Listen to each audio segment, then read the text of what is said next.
Sejam bem-vindos a mais uma mensagem do canal Família e Escritura Plena. O tema de hoje é esse que está na tela aí, ó.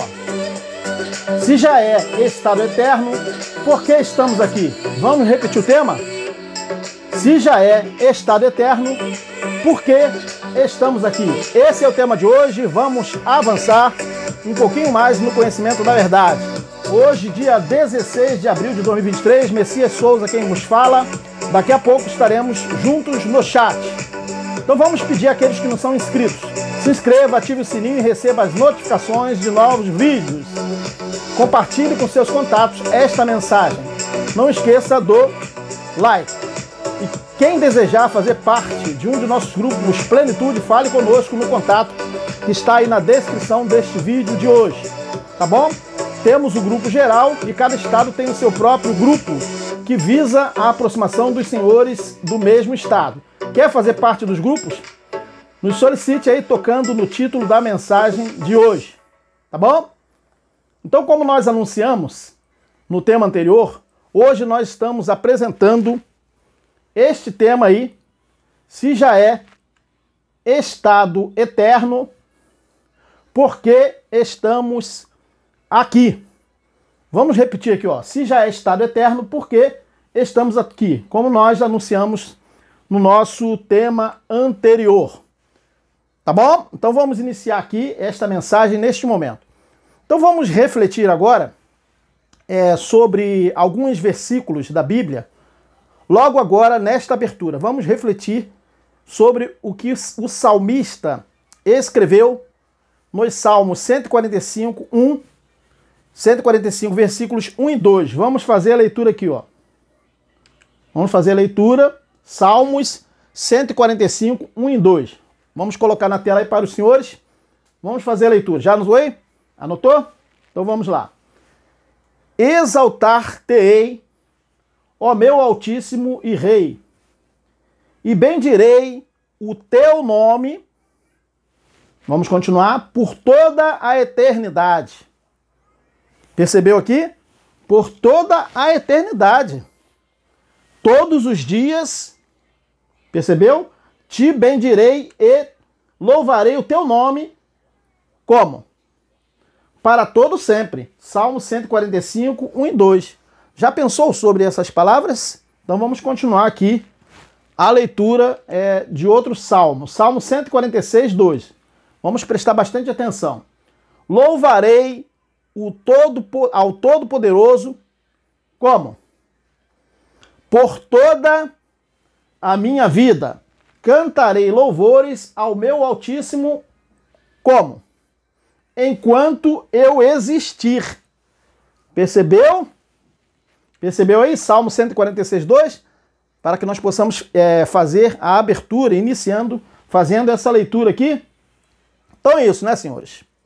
Os senhores estão observando que a eternidade em que ele estaria louvando e bendizendo ao Altíssimo seria como? Seria quando? Seria enquanto ele vivesse, não é verdade? Essa seria a eternidade que ele louvaria ao Altíssimo.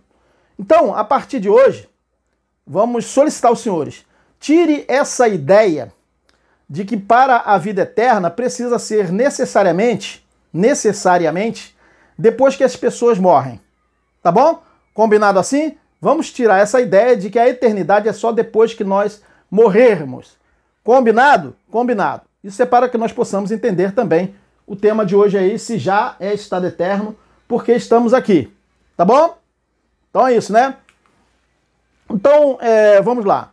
Se alguns perguntam por que dizemos que estamos na vida eterna e também no estado eterno, uma vez que estamos aqui, neste mundo, perguntem também como o Todo-Poderoso fez a criação e como poderiam viver para sempre aqui. Como assim Adão e Eva poderiam viver para sempre aqui? Entenderam?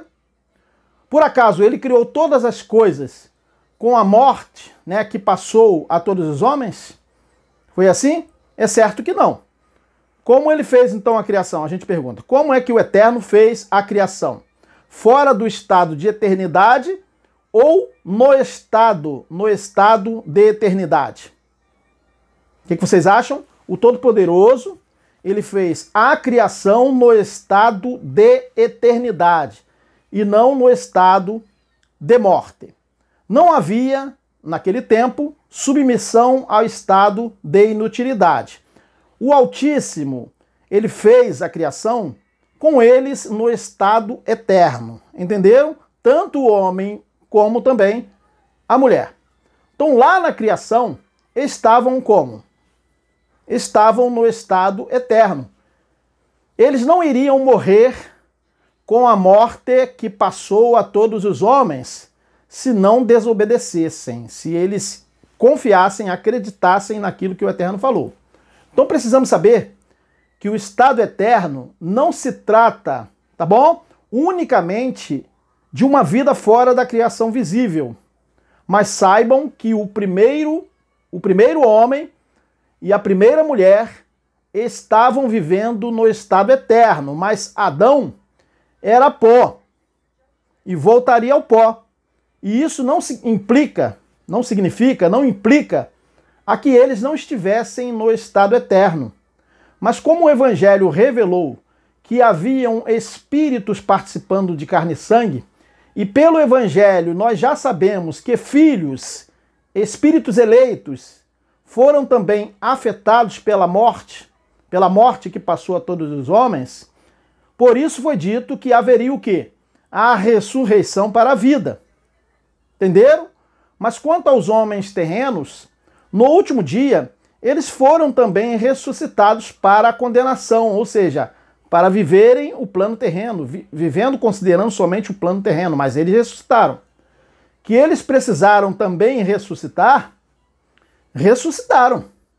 O que não aconteceu foi o quê? Ressurreição, tipo volta dos mortos-vivos, corpos humanos sendo devolvidos literalmente da terra e do mar. Não, isso não ocorreu, correto? Então olha só, minha gente, na Bíblia fala de uma ressurreição, assim como também trata dessa forma como um rudimento. Então quando a Bíblia fala da ressurreição, em muitos textos, é como sendo o quê? Um rudimento. É um rudimento quando a Bíblia fala de ressurreição. Esse conceito de ressurreição literal, né, do corpo humano, se tratava de rudimentos da doutrina de Cristo, entenderam? E também dos profetas. Os profetas, eles falavam assim, como se fosse ocorrer uma ressurreição literal, as pessoas voltando literalmente, entenderam? Ora, se Cristo disse que a vida eterna seria no mundo vindouro, é assim que temos que falar. Não pode ser diferente. Se ele falou que seria no mundo vindouro, ou no século vindouro, é assim que nós temos que falar. Mas o povo, de um modo geral, não acredita que nós estamos no estado eterno, ou seja, em um novo céu e uma nova terra. Não acreditam. Por quê? Porque estão esperando exatamente isso ocorrer depois que as pessoas deixam o plano terreno. Mas não é verdade, senão vai contradizer a própria escritura que ele tem em mãos. Então vamos ler aqui um texto de Gênesis sobre a eternidade que deixaram logo depois da transgressão. Vamos fazer a leitura aqui, ó. Gênesis 3, 22 a 24. Vamos fazer a leitura.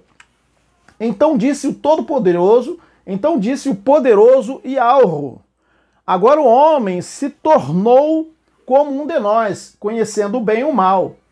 Não deve, pois, permitir que ele tome do fruto da árvore da vida e o coma e viva para sempre. Como assim? Por isso o Altíssimo o mandou embora do jardim do Éden, para cultivar o solo do qual fora tirado. Depois de expulsar o homem, colocou a leste do jardim do Éden querubins e uma espada flamejante que se movia, guardando o caminho para a árvore da vida. Gênesis 3, 22 a 24. Então observe, meu irmão, que a partir de então, o caminho para a vida, o caminho para a árvore da vida ficou impedido, não é verdade?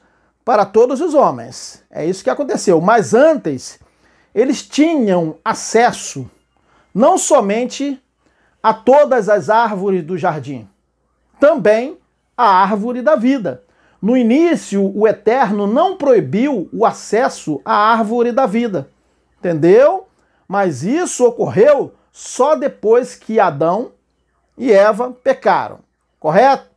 Então nós entendemos que a árvore da vida, que era aquela palavra viva, né, permitia ao homem viver naquela eternidade. Ou seja, sem a morte que passou a todos os homens. E podemos ler isso aqui nesse texto de Gênesis 2:9. Vamos fazer a leitura. E o Eterno fez brotar da terra toda a árvore agradável à vista e boa para a comida, e a árvore da vida. E a árvore da vida no meio do jardim, e a árvore do conhecimento do bem e do mal. Gênesis 2:9, correto?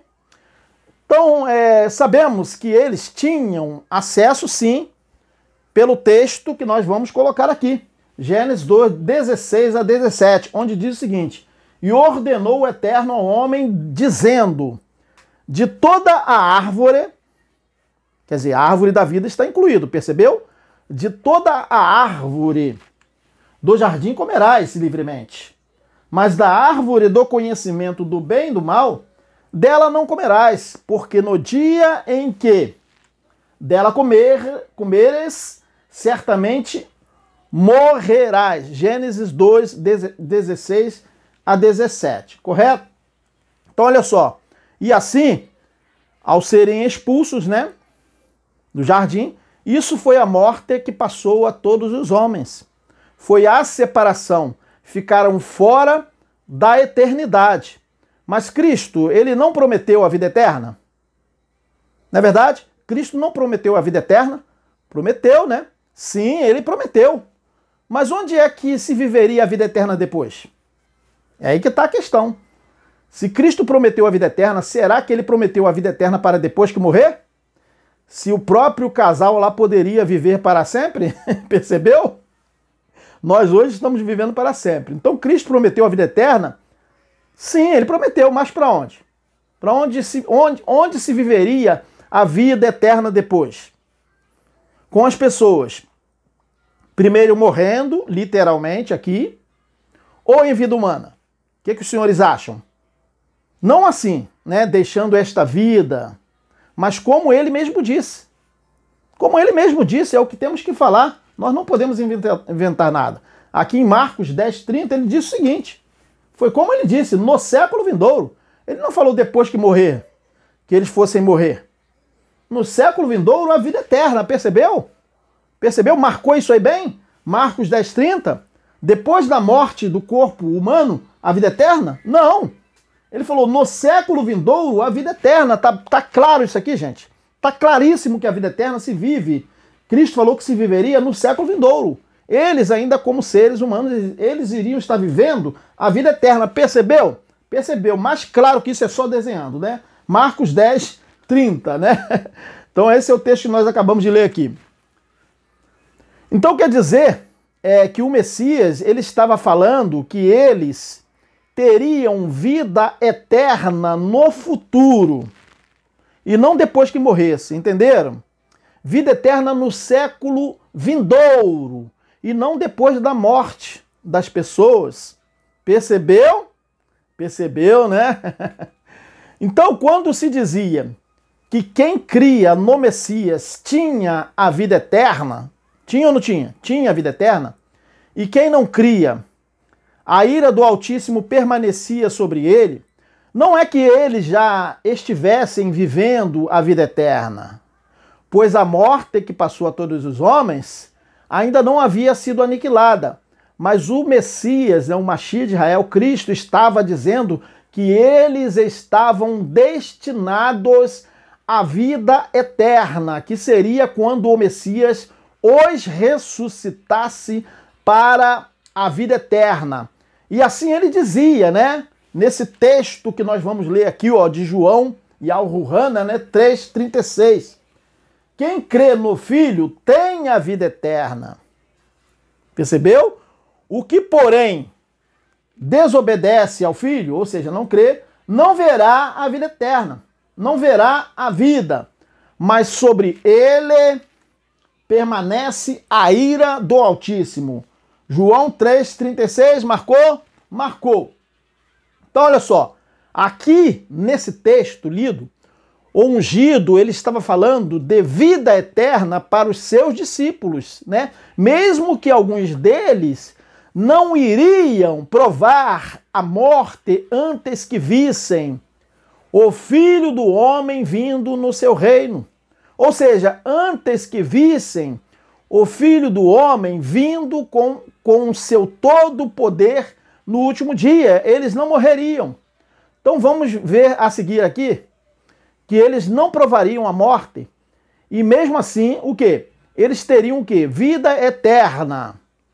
Eles não provariam a morte, eles teriam o quê? Vida eterna sem provar a morte. Vamos ler o texto aqui. Mateus 16, 28. Marcou? Marcou, né? Mateus 16, 28. Vamos provar aqui que eles teriam vida eterna, que eles não provariam a morte, mas teriam vida eterna sem provar a morte. Percebeu?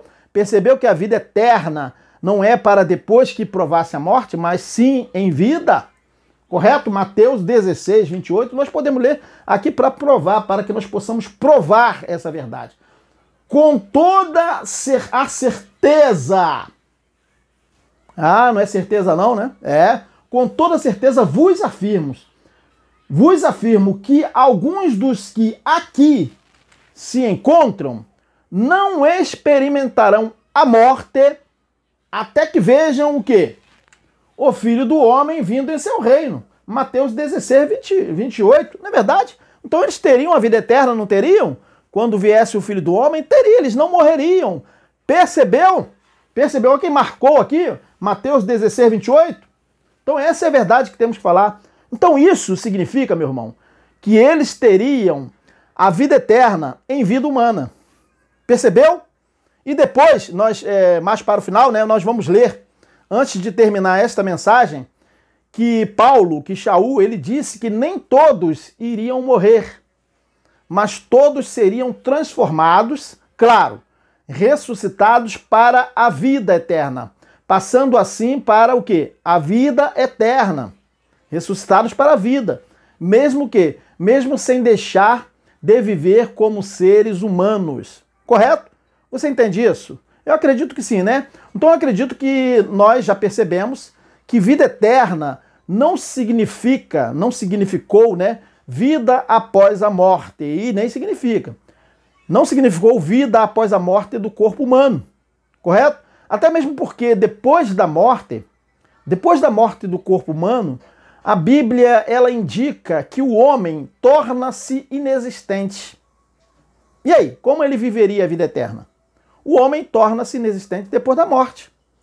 Agora vamos falar de um personagem que fica aqui para muitos de nós, né? Aquela dúvida, né? Aquela pergunta, se ele era um homem terreno ou se ele era um homem celestial. Por quê?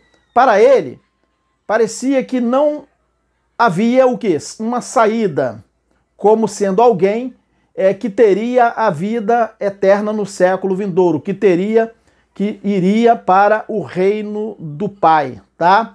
E também devido à conversa que teve com o Messias. Então nós estamos falando de uma pessoa que nunca mais foi citada, né? Depois de poucas vezes, né? Que se chama Nicodemos, né? Todos nós conhecemos esse personagem pelos textos da Bíblia. E nunca ouvimos que Nicodemos, que ele esteve entre os congregados. Nunca ouvimos que Nicodemos ele esteve entre os congregados nos tempos apostólicos. Não ouvimos também que Nicodemos se tratava de um dos muitos discípulos, de muitos discípulos que o Messias teve além dos 12. Será que ele era um eleito, um escolhido ou somente um ser humano com medo da morte física? Então a questão é que na conversa com ele, o ungido demonstrou que o reino do Altíssimo somente entraria quem iria nascer de novo, os nascidos do Espírito, os nascidos do alto, ou seja, os espirituais. E dá para entender isso, né? Dá para entender isso quando nós lemos João 3, 7 a 8. 3, 7 a 8, né? Não te maravilhes de te ter dito, não te maravilhes de te ter dito, necessário vos é nascer de novo. O vento assopra onde quer, e ouves a sua voz, mas não sabes de onde vem nem para onde vai. Assim é todo aquele que é nascido do Espírito. João 3, 7 a 8 aí. Então, aqui se confirma que a manifestação do Espírito viria somente sobre quem, o quê? Sobre quem era nascido do Espírito. Mas que naquele momento ainda estava o quê? Todos eles, na morte que passou a todos os homens. E Nicodemos, na verdade, ali estava demonstrando, né? Ele era um homem rico e estava demonstrando que não entendia sobre o novo nascimento. E aparentemente, né, ele estava pensando em viver uma vida terrena muito mais longa do que já estava ciente de que viveria. Então ele veio ao mestre conforme nós vamos ler aqui no texto aqui de João 3, 1 a 12, né? 1 a 12. E havia entre os fariseus um homem chamado Nicodemos, príncipe dos judeus. Este foi ter de noite com o Messias e disse-lhe: Rabi, bem sabemos que és mestre vindo do Altíssimo, porque ninguém pode fazer estes sinais que tu fazes, se o Altíssimo não for com ele. O Messias respondeu e disse-lhe: na verdade te digo, que aquele que não nascer de novo não pode ver o reino, percebeu?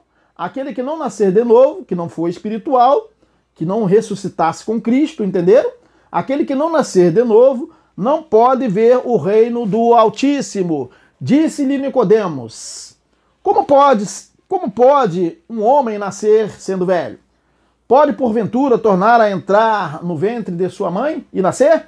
O Messias respondeu: na verdade te digo que aquele que não nascer da água e do Espírito não pode entrar no reino do Altíssimo.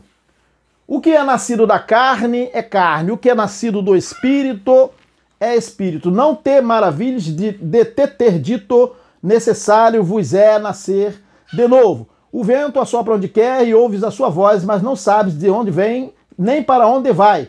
Assim é todo aquele que é nascido do Espírito. Nicodemos respondeu e disse-lhe: como pode ser isso? O Messias respondeu e disse-lhe: tu és mestre de Israel e não sabes isto? Na verdade, te digo que nós dizemos o que sabemos e testificamos o que vimos, e não aceitais, percebeu? Não aceitais, olha só, Nicodemos, não aceitais o nosso testemunho. Percebeu, hein? Nós temos assim um questionamento a respeito de Nicodemos, se ele era ou não um homem espiritual. Não aceitais o nosso testemunho. Se vos falei de coisas terrestres e não crestes, como crereis se vos falar das coisas celestiais? João 3, 1 a 12. Correto, gente? Correto. Então, gente, olha só, vamos refletir sobre isso? Vamos? Observe que o Messias, que o Mashiach de Israel, Cristo, ele está dizendo que tem um nascido da carne e também tem um nascido do Espírito, correto? Então é claro, né, que isso não significa que os que são nascidos do Espírito também não sejam nascidos da carne, correto? Pois somente assim são o quê? Filhos participantes de carne e sangue. Somente dessa forma, também nascendo da carne. Os espirituais também. E isso se confirma, né? Nós podemos confirmar isso nesse texto aqui, né? De Hebreus 12, 8 a 9, né? Vamos fazer a leitura aqui. Mas se estáis sem disciplina, da qual todos são feitos participantes, sois então bastardos e não filhos. Além do que tivemos nossos pais segundo a carne, para nos corrigirem, e nós os reverenciamos, não nos sujeitaremos muito mais ao Pai dos Espíritos, para vivermos, percebeu? Hebreus 2, 8 a 9 aí. Então, minha gente, ó, eu vou agora aqui ousar agora a afirmar para os senhores que Nicodemos, ele não era um homem como o Messias, ele não aceitava o testemunho dele, correto? Ele não era um homem como o Messias espiritual. Ele era um homem natural que, na verdade, se simpatizou com as mensagens do Messias, assim como foi também Judas se simpatizou. Eu não sei se os senhores perceberam isso sobre Nicodemos, mas essa é a percepção que nós aqui, no caso, eu tenho tido, né? É a percepção que eu tenho. O novo nascimento seria e foi o quê? No espírito e não na carne. É por isso o corpo de Cristo, né? Onde os eleitos se congregaram, se tratava de um corpo espiritual, onde o natural, carne e sangue, não estava, tá? Mas onde o natural está, se trata de coisa ruim? O mundo natural se trata de coisa ruim? Que não era o corpo de Cristo? Não. Embora a Bíblia fale o quê? De ira, de condenação. Condenação seria somente pensar, viver o mundo natural. Embora a Bíblia fale de ira, de condenação e de lago de fogo, que é a segunda morte. Tá? Então, gente, essas coisas somente são o quê? Nomenclaturas, tá? Para que se entenda que não se tratam de coisas espirituais. Então, nomenclatura, na verdade, é um sistema de nomes ou termos, né? Ou as regras para formar termos em um determinado campo do conhecimento. E por que não dizer também que podemos dizer também do conhecimento sobre os textos da Bíblia? Correto? A Bíblia se utiliza de palavras, nomenclaturas para expressar um ensino e verdades. Não é isso? Então, quando se diz na Bíblia que a ira do Altíssimo permanece sobre aquele que não crê, não é que o Altíssimo iria ali ficar fazendo essa pessoa sofrer, mas que ele estaria somente, aquela pessoa, estaria envolta no âmbito do mundo natural, terreno, sem entender ou discernir o espiritual, sem crer. Então nós estamos falando isso para que nós possamos entender que a ressurreição para a condenação não se tratou de algo ruim, embora o lago de fogo tenha sido simbolizado no instante, né, da destruição que veio sobre Jerusalém de forma literal em 70 DC. Mas aquilo foi uma representação visível do juízo. Mas aquilo não se tratou do verdadeiro juízo, o incêndio de Jerusalém. O verdadeiro juízo foi o fogo do céu que veio sobre todas as nações. Uns foram lançados no lago de fogo, que é a segunda morte, e outros saíram para o quê? A vida eterna. Nada de coisa ruim em nenhum dos dois lados. No lado esquerdo e no lado direito, correto? Se lago de fogo fosse algo horripilante, porque isso é somente uma nomenclatura, os ímpios estariam todos vivendo neste mundo agonizando em sofrimentos. Mas observe que sofrimentos e angústias, né, fazem parte do mundo natural, não é verdade? Não é na carne que se sofre. Então não significa unicamente coisa boa o mundo natural. Uma vez que aqui está o quê? A serpente nesse lago de fogo, correto? Então observe que o general Tito, depois que desceu o fogo do céu sobre ele, o devorando, e também sobre o seu exército, nada visível de forma literal ocorreu de sofrimentos e agonias permanentes. Não é verdade? Percebeu isso? De maneira que ainda o quê? Basta ler a história, né? De maneira que ainda houve um tempo suficiente para que o general Tito vivesse, né, a sua carreira, né, vivesse a sua carreira militar e também ser elevado ao trono de imperador de Roma, depois da morte de seu pai Vespasiano, em setembro de 79 DC. E ainda teve o arco, né, em sua homenagem, chamado o quê? Arco de Tito, que foi construído em 81 DC por seu irmão Domiciano, que assumiu o trono em seu lugar quando ele morreu. Mas eu li um comentário de um anônimo, né, que dizia o seguinte: acho um tanto leviano colocar o imperador Tito como um herói bonzinho. Ajudar o seu povo, que ele fazia muito isso, não o faz ser bom.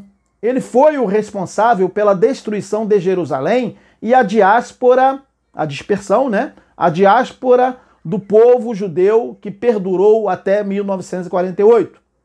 Na minha visão, disse esse anônimo, o Eterno não o poupou. O vulcão Vesúvio, que foi no tempo de Tito, né, como um imperador, em 79 DC, o incêndio de Roma, que ocorreu de novo durante o seu reinado ali, e sua morte por febre tifoide, que o queimou por dentro, demonstram isso, né? Então, teve uma frase, de acordo com esse anônimo, né? Teve uma frase que Tito falou antes de morrer.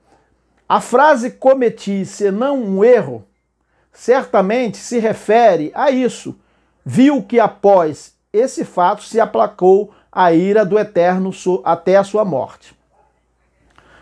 Olha só, minha gente, e pensando nisso aqui, que nós acabamos de falar, nós podemos perguntar se hoje a ira do Altíssimo permanece. Será que ele pode ainda manifestar ira em algum momento, destruindo mais alguns? O que vocês acham? Nós temos visto que sim, não é verdade? Que inclusive nós podemos ser também apanhados juntamente. Se for o nosso dia, é claro, né? Se for o nosso dia, será. Correto? E nós não podemos esquecer que entre os antediluvianos haviam muitos filhos do Altíssimo que foram destruídos pelas águas do dilúvio. De maneira que o ungido, aquela unção, ela foi e pregou aos espíritos em prisão nos dias de Noé, como nós podemos ler aqui, ó, em 1 Pedro 3, 18 a 20.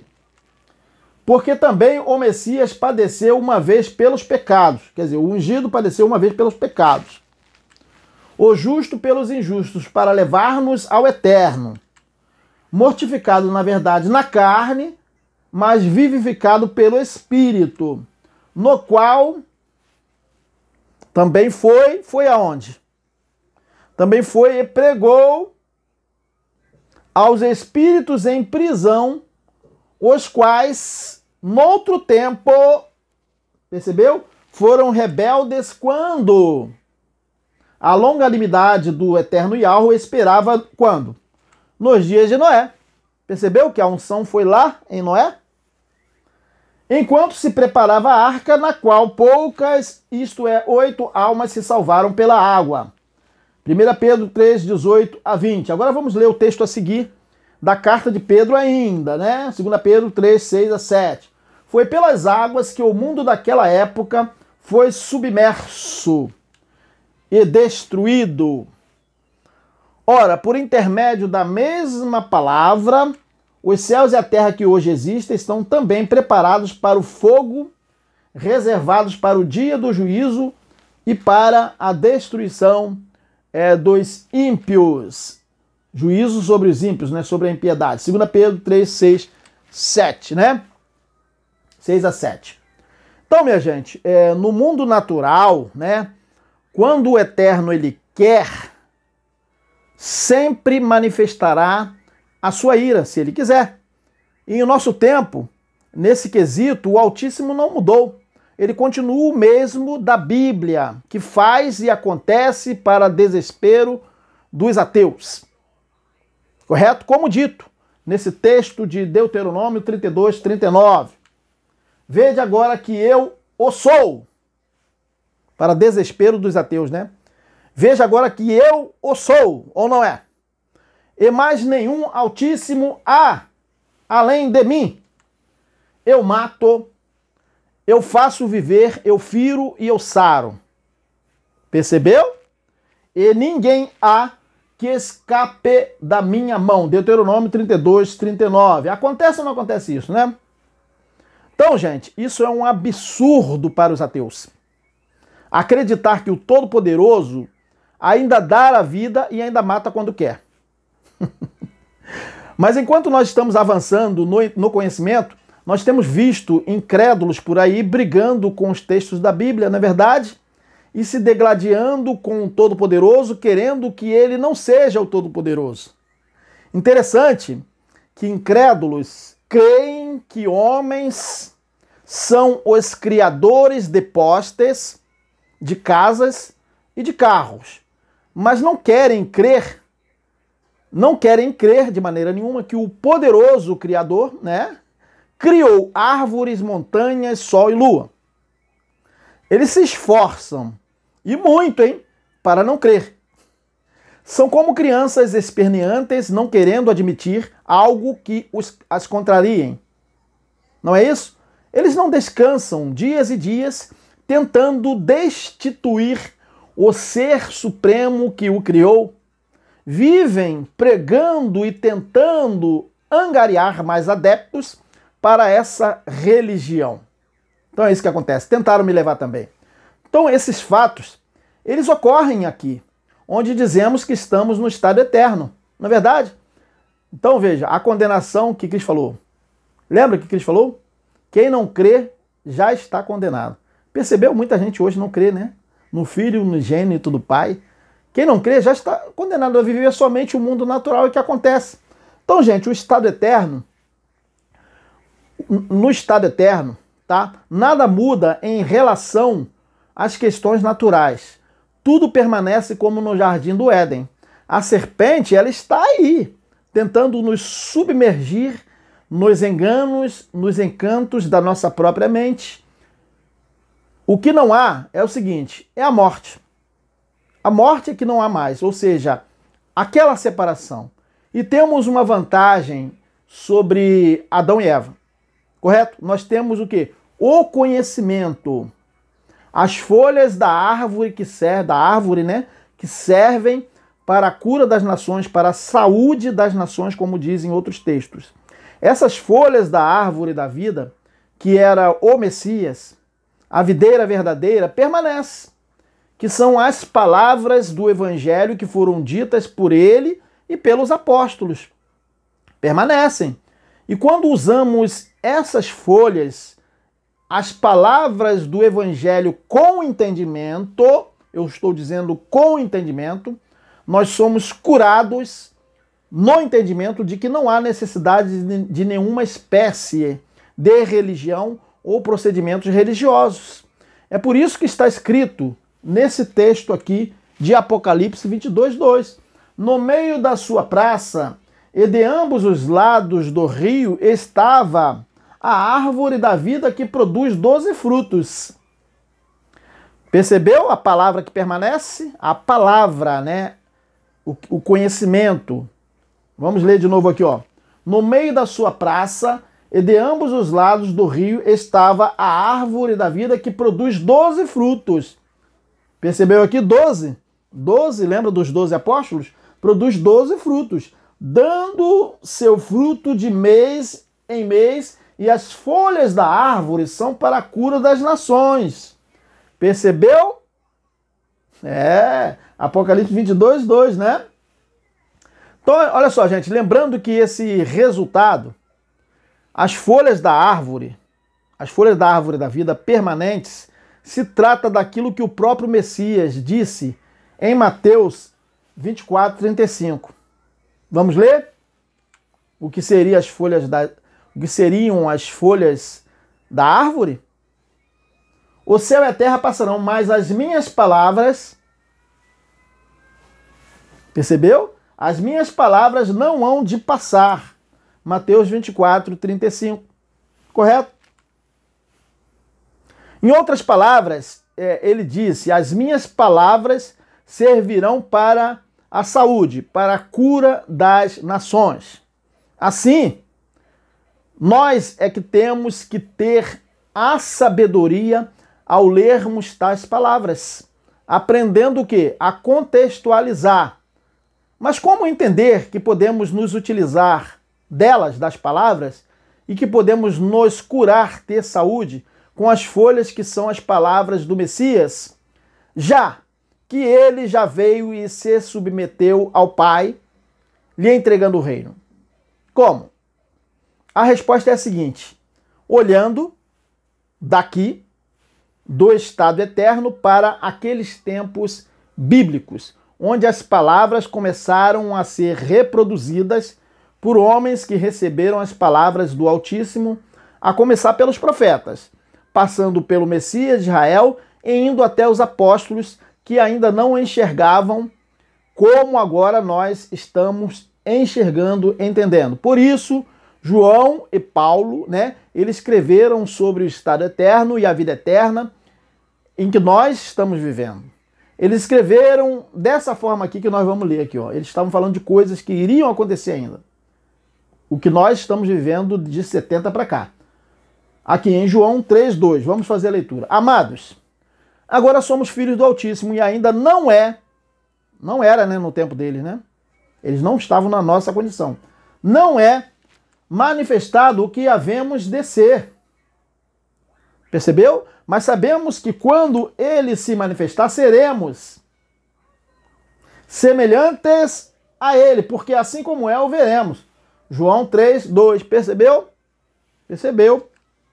E também 1 Coríntios 13:12, que Paulo escreveu. Porque agora vemos por um espelho, em enigma, mas então veremos face a face. Agora conheço em parte, mas então conhecerei como também sou conhecido. 1 Coríntios 13:12, E como o nosso tema é esse que está na tela aqui, se já é estado eterno, por que estamos aqui?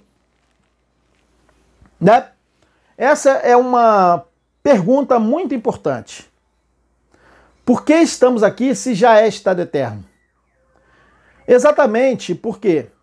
Porque o Evangelho ele apresentou uma mensagem para ser vivida por seres humanos. Entenderam? O Evangelho foi para enquanto nós vivemos. Seres humanos deixam de existir na vida humana com a morte biológica. Então, como assim iria se cumprir o Evangelho nele? Seres humanos deixam de existir, na vida humana com a morte biológica. E essa consciência, esse conhecimento do Evangelho se esvai na morte. Mas os espíritos já estão com o Altíssimo desde a parousia, embora continuem a participar dessa nossa natureza humana, porque assim foi feita a criação. A vida eterna e o estado eterno é para ser vivido conscientemente. Seres humanos vivendo a vida eterna, vivendo o estado eterno. Nós estamos plenamente conscientes desse estado eterno. Já quem morreu, não. Percebeu?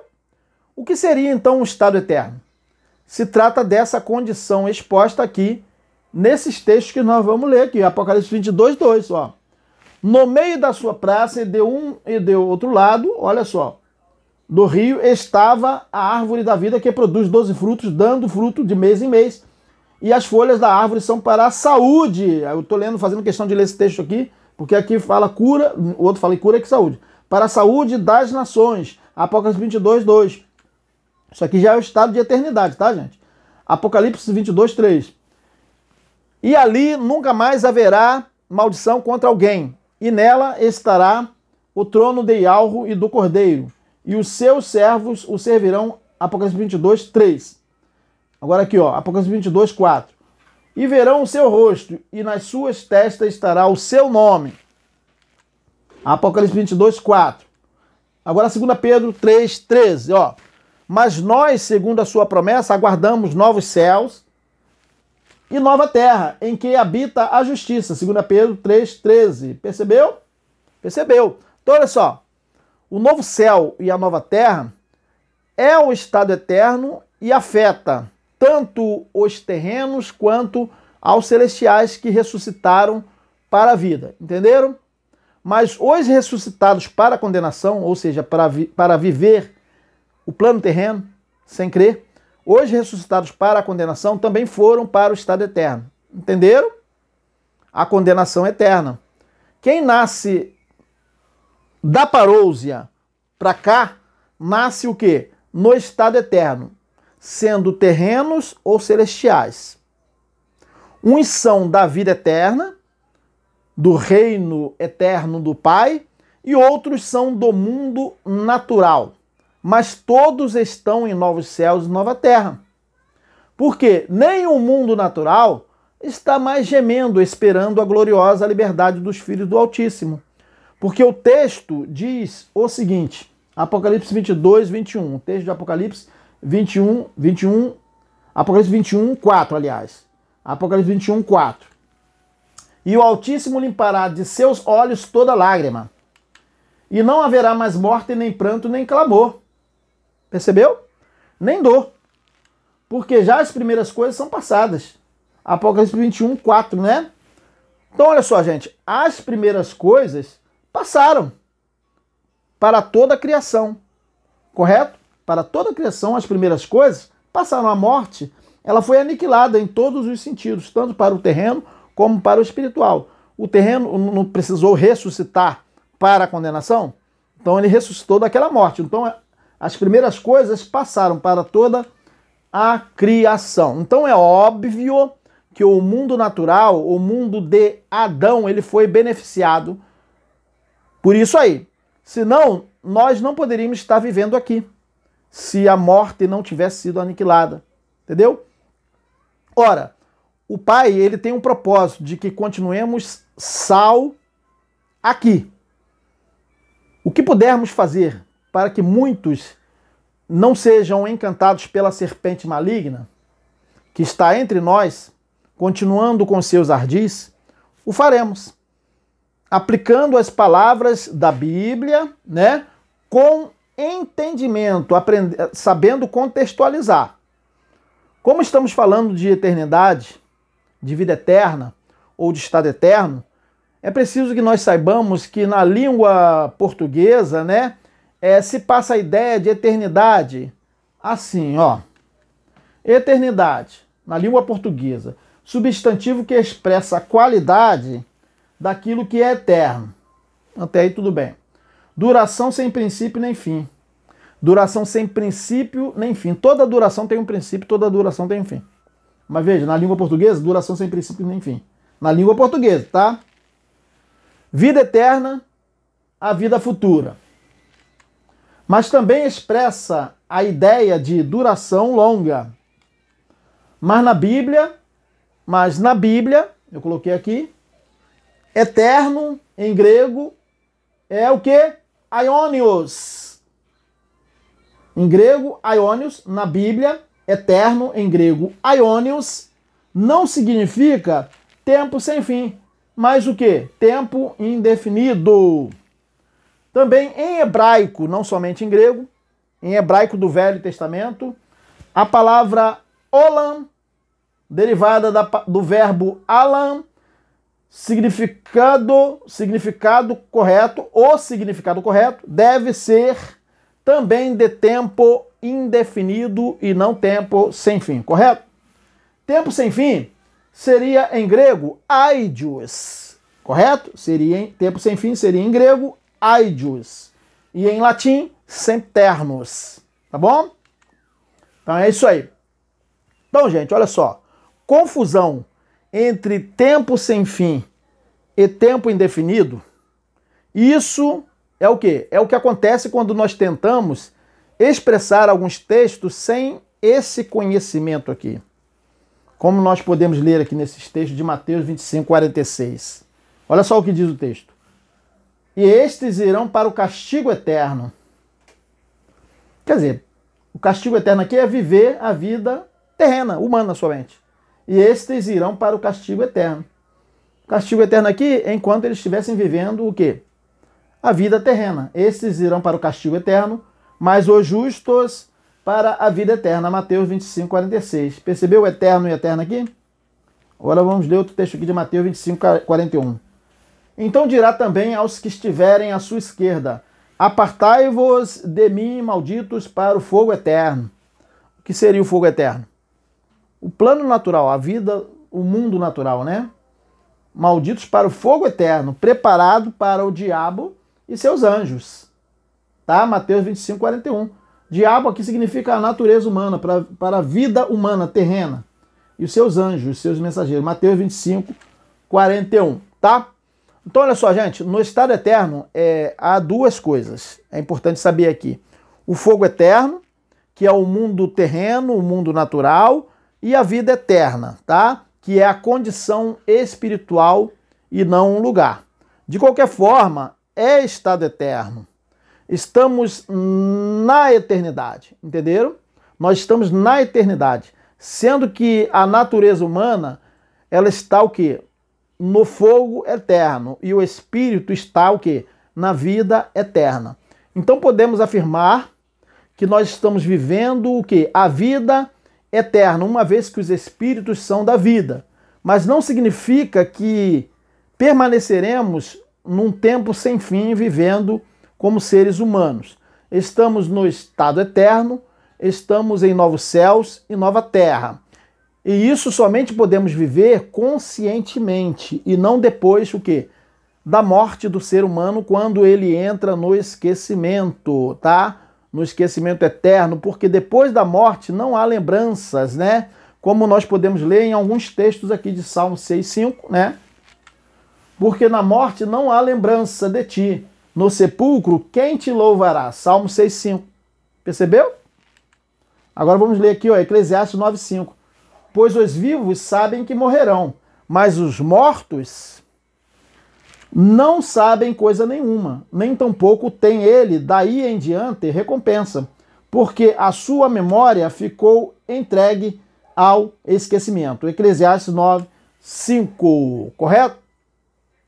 E assim há provas suficientes, né, na Bíblia para que nós entendamos que o estado de eternidade seria aqui mesmo, nesta vida, uma vez que nem todos provariam a morte, né?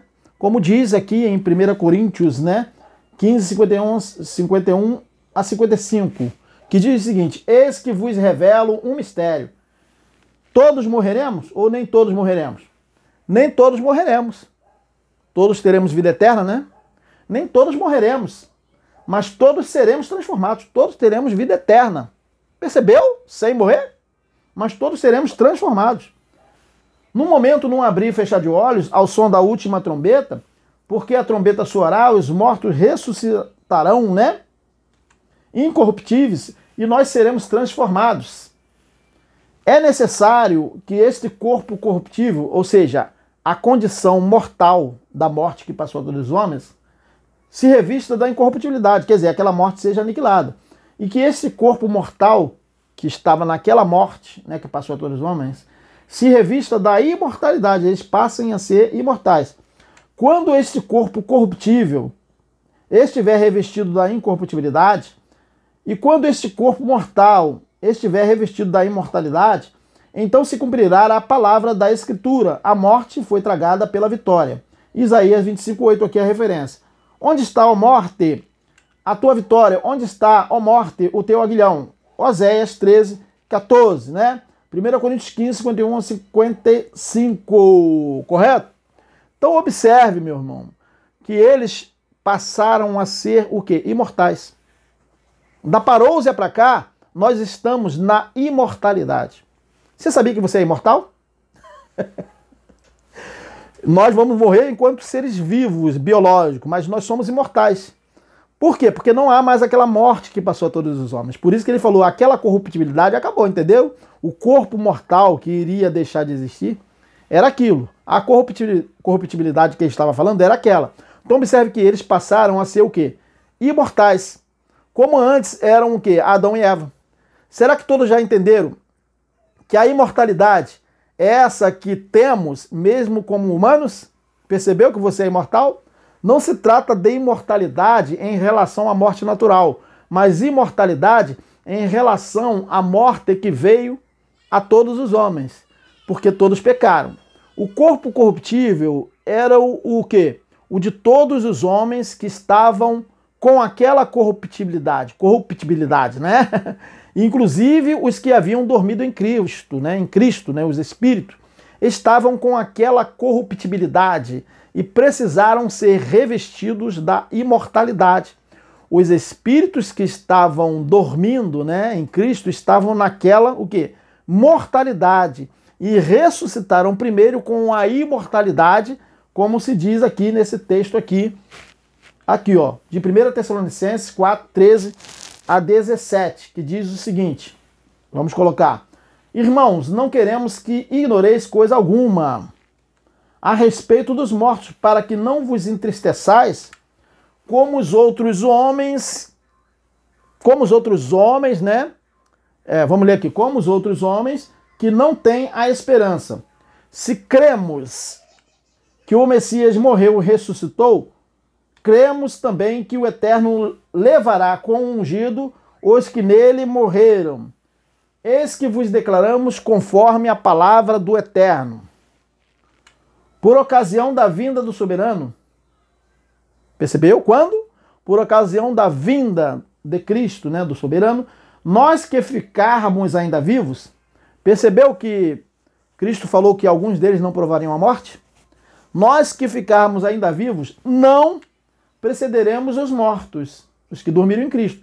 Quando for dado sinal, a voz do arcanjo e ao som da trombeta do Eterno, o mesmo soberano descerá do céu e os que morreram no ungido ressurgirão primeiro.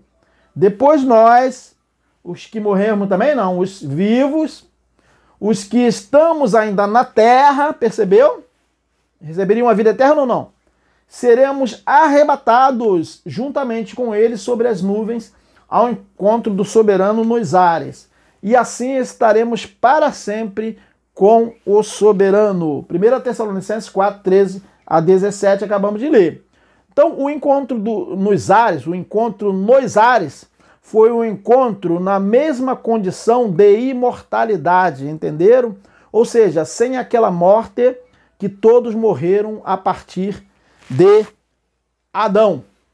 Então, no próximo tema, meus irmãos, nós falaremos sobre o seguinte tema: por que uns pregam a graça e outros pregam o estado eterno, tá bom? O próximo tema será por que uns pregam a graça e outros pregam o estado eterno. Então nós nos veremos lá no próximo tema. Um forte abraço a todos os senhores. Estamos concluindo a mensagem de hoje. Se você gostou da mensagem, comente, compartilhe com seus amigos. O próximo tema será quarta-feira, 20 horas. Tchau, minha gente!